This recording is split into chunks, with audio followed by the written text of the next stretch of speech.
Hello, Jewell family. This is Elizabeth MacLeod Walls, and I am coming to you from the John Priest Green home at the beautiful William Jewell College campus. And this is the first of what may become many. We'll see how long we're in social isolation, but the first installment of our Friday updates during this bewildering and unusual time of the COVID-19 pandemic. And I just wanted to take a few minutes to talk to you about some things going on here on the hill or off the hill, as the case may be, and also to share some really exciting, lovely things that our community is doing, creative things that we're trying to do during this interesting time. First of all, though, I'd like to tell you a little bit about how I'm doing, how my family's doing. So I'm surviving thanks to coffee, a lot of coffee, and taking walks and getting up to my office here and there, because even though I love these guys right here very much, I also on occasion just need a wee break. So, hey, that's happening. Okay, so let me bring you up to speed on some key things going on campus during this time.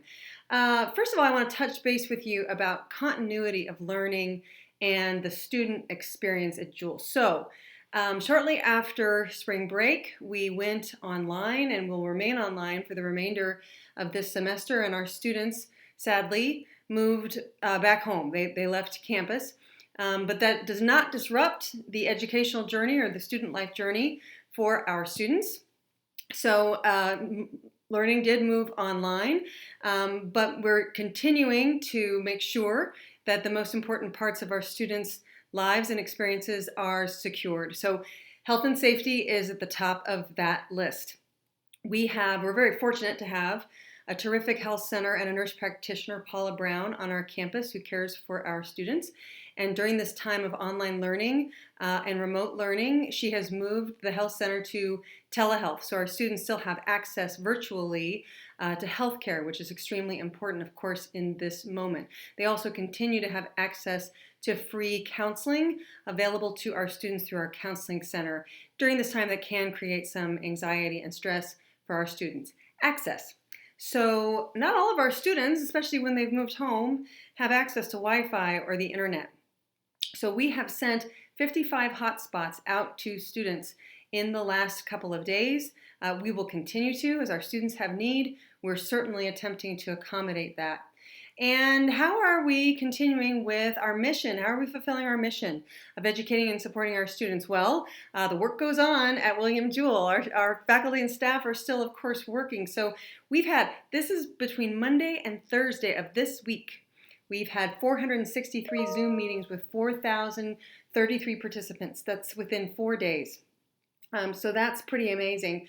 Our faculty use Moodle to teach our students, which is an online learning platform. This has gone very smoothly. Our faculty, we're an Apple Distinguished School. Our faculty use technology very effectively and creatively in their pedagogy now.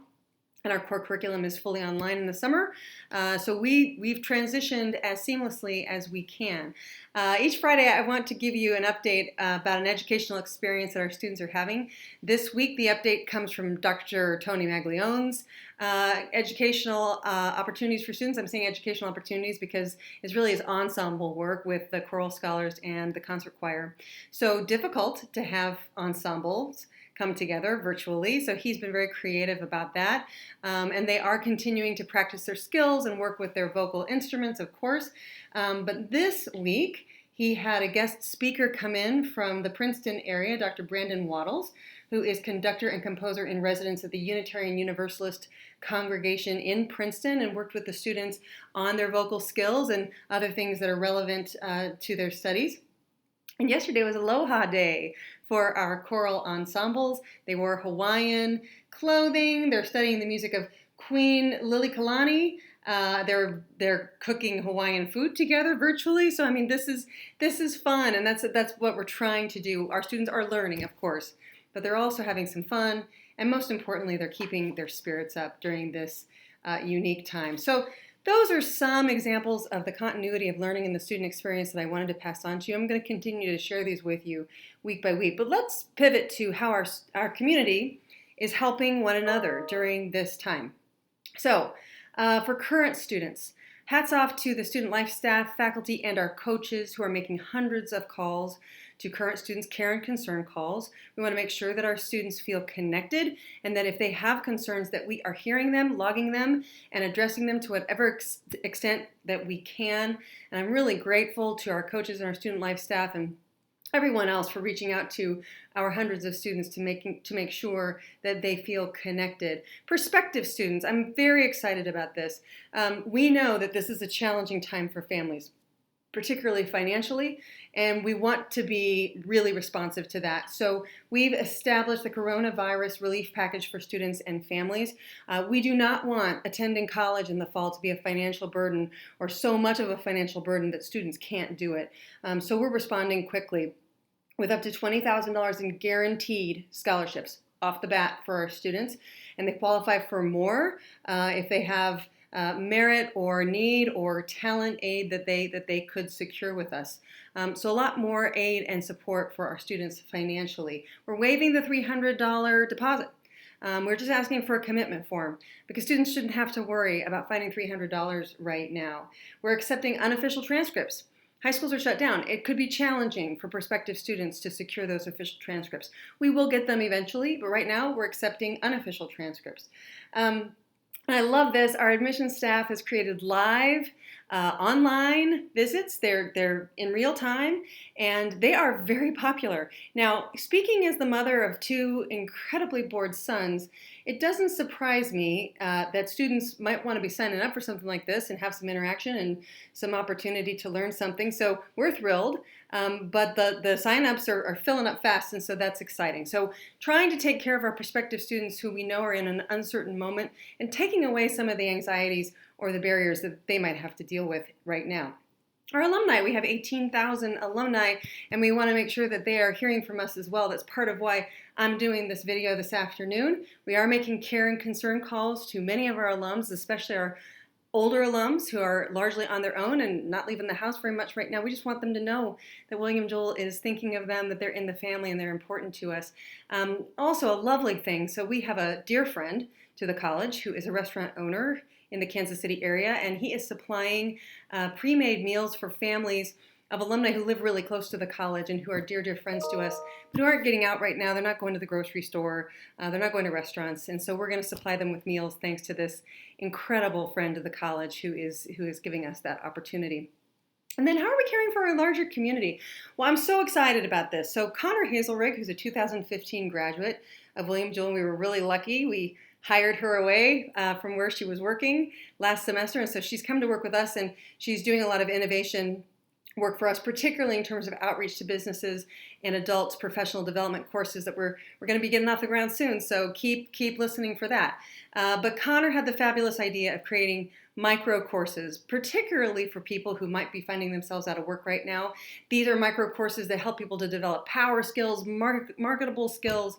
They're free. These are free for anybody who wants them, but we really hope that people who are out of work and who want to develop themselves professionally right now will be able to access those. So look for those to come out maybe the week of April 6th. We're not quite ready to make that announcement. You're going to see it on social and on our website, but keep checking in on these Friday updates and I'll be telling you more about that. Two more really cool things. So we've got some emeritus faculty members and friends who live at the bottom of our beautiful renovated Jewell hillside thanks to the William T. Kemper Foundation. It is absolutely gorgeous. And on beautiful days, they're going down to the bottom of that hillside and they're playing their instruments for the neighborhood, which is just really cool. And it's an example of how we can use joy and community to defeat fear and isolation in this moment.